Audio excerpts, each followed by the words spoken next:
وعيونك قبل ما يخرج الفضل كله بتاعنا ودخلنا جوه احلامهم. حتى الاحلام مش عارفينها. العين بيتقدم يا حيوان.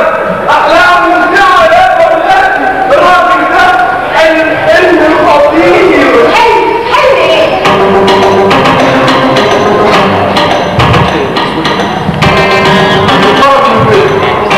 ومعاه البيت واحد ماشي لحد من الارض ودخل من غير الارض وقعد يلف الارض يعني.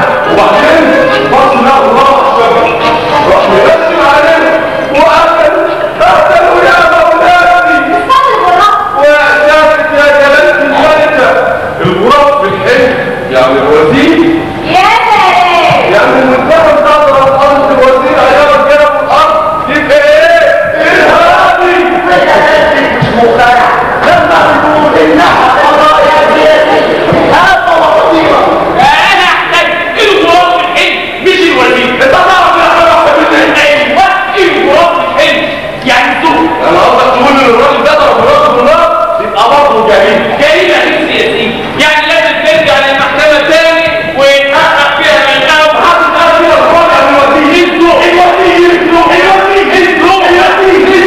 طب وجميل رأيي انت وضيعنا شيء عظيم جدا. انا بقى الراجل الثاني ده صحيح الولاد فاضيه تفضل راجل عيال الولاد فيها ايه؟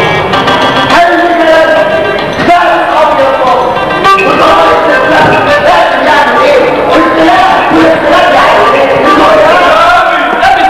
ابيض يعني اللي يكون بيجيبوه من ابيض دي اسمع انا اقول كده انت تبقى من احلى مني. ها كمل. انا بقى الراجل الثاني ده الفرصه الجريمه فضيحه جدا يا رب. حلم برضه. لولا الخطوط بتاعهم في الحلم